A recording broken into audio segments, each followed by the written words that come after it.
کتاب ندای درون، قدرت الهام بخشی، اثر ویندایر. به راستی که دانش چگونه نائل گشتن به آرامش و صلح پایدار عظیمترین دانشی است که انسان ملزم به تحصیل آن است، بدان که پیوند اراده آدمی با اراده لایتناهی همانا اراده پروردگار هستی است. آلبرت شوایتزر. نباتات و درختان در دشت و دمن با نغمه باد در طرب و رقصند. چه بسیارند مردمانی که فاقد دیده جانند و آنها را ساکن و ثابت می انگارند. مولانا. بگذارید که من شوکت و جلالتان را متجلی کنم، زیرا من پیش از حیاتتان با شما بودم. انجیل.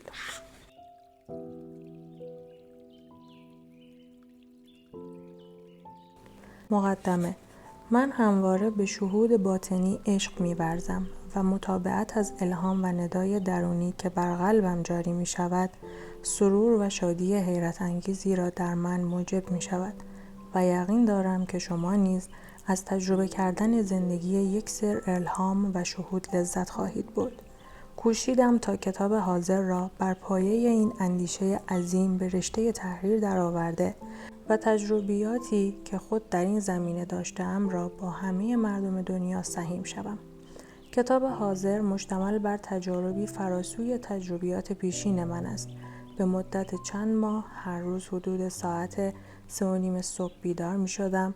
دقایق آغازین روز را به نیایش با خدا می پرداختم و سپس به نوشتن مشغول می شدم.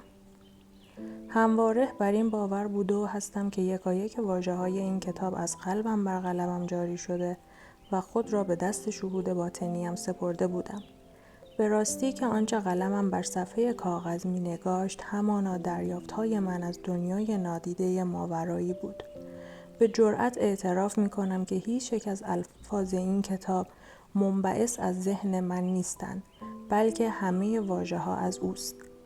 بی تردید من به مثابه ابزاری بودم تا این واژه‌ها فرصت بدل شدن به سخنانی فصیح و دلنشین را بیابند. من به الهام و شهود ایمان راستین دارم و همین حقیقت انگیزه من برای نگارش این کتاب بوده است و یقین دارم که این کتاب راه روشنی را در زندگی شما هویدا خواهد ساخت.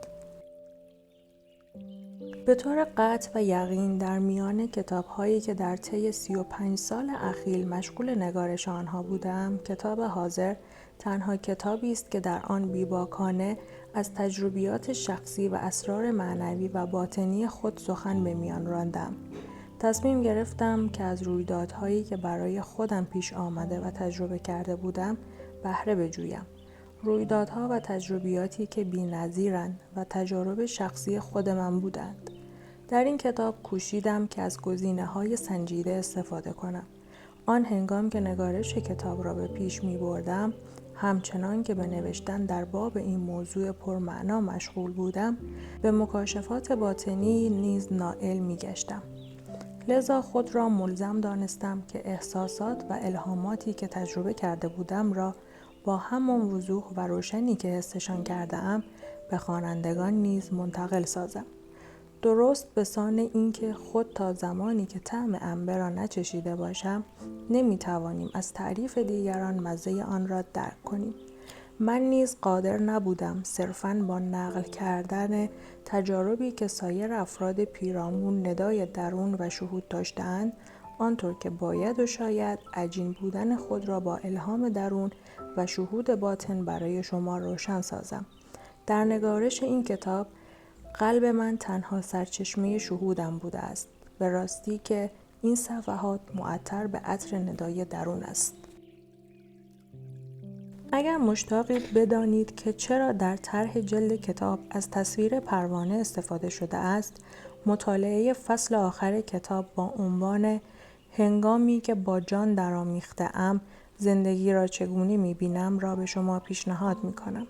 هنگامی که در حال نگارش واپسین فصول کتاب بودم، به شیوه اسرارآمیزی با یکی از زیباترین و در عین حال شکننده ترین آفریده های پروردگارم روبرو شدم. در فصل آخر این تجربه شگفت انگیز را شرح دادم. من با ایمانی راسخ معتقدم که زندگی شما نیز می تواند با باور شهود باطنیتان یکسر دگرگون شود. لیکن به یاد داشته باشید که این دگرگونی همانا تحولی است مقدس. شاید با مطالعه این کتاب ملاحظه کنید که یک مطلب خاص را بارها و بارها تکرار کردم. بایستی خاطر نشان کنم که تعمداً به ویرایش موضوعات تکراری نپرداختم. زیرا هدف کتاب حاضر راهنمون ساختن شما به سوی دیدار با روح ازلی است، جایگاهی که بر آن واقفم. این تکرارهای متعدد مشتمل بر مباحث زندگی اکنون است. تو صاحب الوهیت هستی و برای مقدس شدن باید به سان خالق خود شوی. بدان که تو شایسته آنی که به گونه‌ای زندگی کنی که لحظه به لحظه و روز به روز بیشتر به سان خالق خود شوی. آنتونی د ملو، کشیش کاتولیک هندی، از معلمان و داستان نویسان روشنگری است که همواره مورد علاقه من بوده است. وی قادر است موضوعات فلسفی پیچیده را با بهره جستن از هنر قصه‌گویی به گونه‌ای ساده و قابل درک تبیین کند. در اینجا یکی از داستان‌های وی با عنوان قلب یک مرد پاکدل را نقل می‌کنم. وی در این داستان کوتاه مفهوم زندگی با روح ازلی را با زیبایی زیرکانه‌ای به تصویر کشیده است.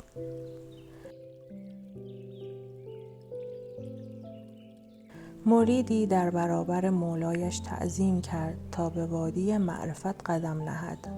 مولا مانترای مقدسی را در گوش وی زمزمه کرد و تأکید نمود که آن را هیچ کجا بازگو نکند. مرید پرسید: اگر این مانترا آشکار شود چه اتفاقی می افتد؟ مولا پاسخ داد: هر کس از این مانترا آگاهی یابد از بند جهالت می رهد، اما تو خود از ورود به وادی معرفت محروم خواهی ماند. مرید با شنیدن مانترا بیدرنگ به سوی بازار رفت. مردمانی را به گرد خود فراخواند و با صدای رسا مانترا را بر همگان فاش کرد.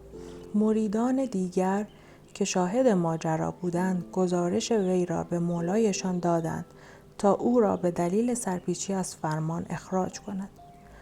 مولا با لبخند پاسخ داد: حال دریافتم که وی بی نیاز از هر آموزشی است.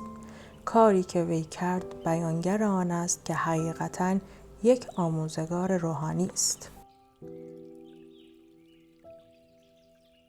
یقین بدارید که با غرق شدن هرچه بیشتر در این کتاب مفهوم راستین این داستان بیشتر بر شما آشکار می گردد. آگاه باشید که شما صاحب یک قدرت عظیم و شگفت الهی در درون خود هستید که در همین لحظه نیز مشغول به کار است. اگر این گونه نبود اکنون در حال شنیدن سطور این کتاب نبودید. پیوسته از شما می‌خواهم که به حضور این نیروی قدرتمند در درون خود توجه کنید و از این نعمت بی‌تا و ناب که شما را به زندگی معنوی راهنمون می‌شود به شایستگی بهره جویید.